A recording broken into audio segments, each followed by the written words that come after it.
And I welcome you back to the Debrick channel. Today we are talking about the big snowstorm that is hitting the Colorado Rockies, and I have everything you need to know, and this thing is pretty impressive. Unfortunately for Lake Powell, Lake Mead, as we talk about this storm, this is not a best case scenario as the majority of the storm went elsewhere, and we will be talking about that. First, I want to go right over to windy.com, and we are going to be looking at the last 12 hours of radar as we roll in here. You can see this low pressure right here in the middle of Utah, and check out over here in South Dakota. They got pelted. Spearfish got a whole bunch of snow, and so did in Rapid City, and Sturgis, South Dakota got a bunch. Check this scene out from Sturgis a little while ago as I took that, and this thing wasn't as impressive as we were hoping that it would be as far as snow accumulation, but they're still calling for quite a bit of snow coming. So let's go over to the rain and thunder here on the new snow and check this out. We're going to go start off the next 12 hours and just to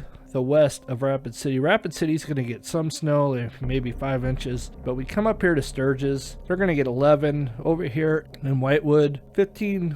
Spearfish is the hot spot, 19 inches. Right here in the Black Hills, 19.4. If you're over there, it is going to get a lot.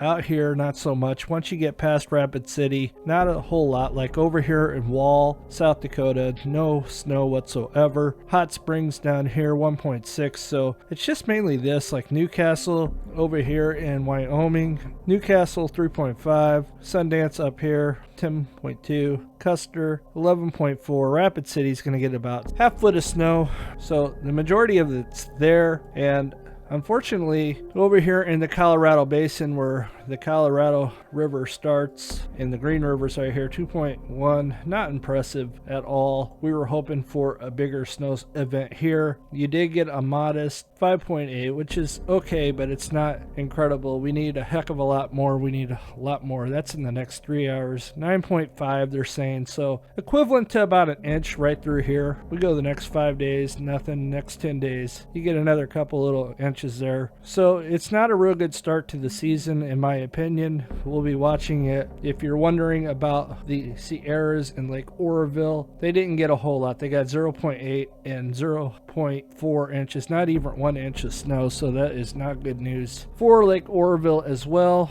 We go to the rain accumulation to see how much rain accumulation they're going to get if you melt this all down. 1/2 inch to 0.8 of an inch. So that's what you get right here through the Colorado. There was a 1 inch in one spot, 9.2. Over here, 7.5. Down here, 0.33. So just not a whole lot coming. We switched models just to see if anything has changed, and not a whole lot whatsoever. They're still saying 3/4 of an inch right through here, which still we'll take 3/4 of an inch of melted precipitation and see how that turns out over the course of time. That's the GFS compared to that, and it's pretty much in agreement there. So we have that going on. Now we are going to go to Lake Powell water summary.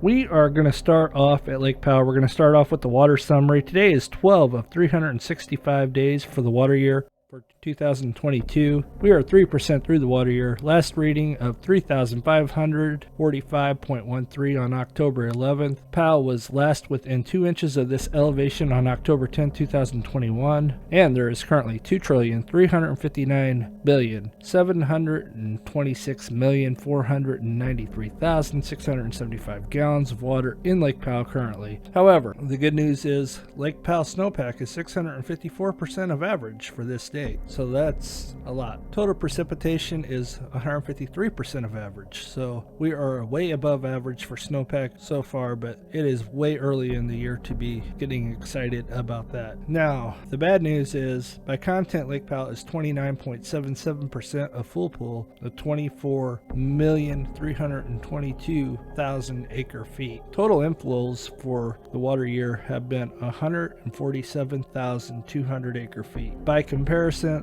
The total release for the water year of 2022 is 156,956, so we are at a deficit. You can clearly see as Lake Powell is now 29% full. Lake Powell is down 49.38 feet from 1 year ago. Lake Powell is up 0.01 feet from the low water year, so we are currently on the rise today. You can see that it has rose 0.01. Lake Powell is down 0.51 feet over the last 14 measurements. So there you have that. They say all the ramps are currently closed. I have no idea. I'm not there. Anybody wants to pipe in on that, that's fine and more than welcome. We are going to go to Lake Mead and see what's going on downstream. Lake Mead is day 12, 365 for the water year of 2022. We are 3% through the water year, just like upstream. Last reading was 1,067.41 on October 11, 2021. Lake Mead was last within 2 inches of this elevation yesterday, October 10th. Lake Mead is 152.19 feet below full pool of an elevation of 1,219.60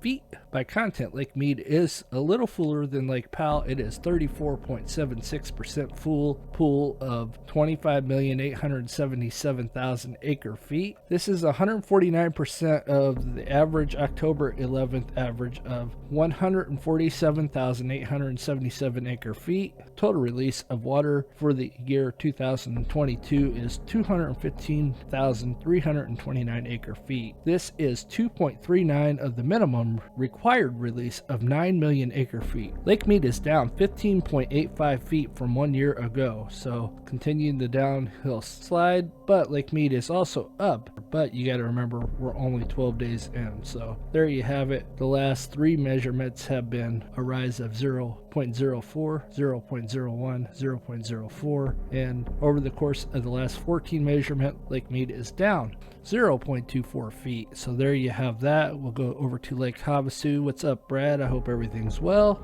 Lake Havasu's last reading was 448.40 feet on October 11, 2021. Lake Havasu was last within 2 inches of this elevation on October 10, 2021. The inflows for the water year 2022 were 250,318 acre feet. Total water release for the water year 2022, 165,821 acre feet. Lake Havasu is up 0.37 feet from 1 year ago. Havasu is up 0.73 feet over the last 14 measurements. Although the last 4 measurements have been down, the majority of them have been on the increase. And that's all I have for tonight. I want to thank everybody for stopping by and checking out this content. If you like it, please consider giving it a thumbs up. If you haven't already, please subscribe, and we will see you on the next one. God bless.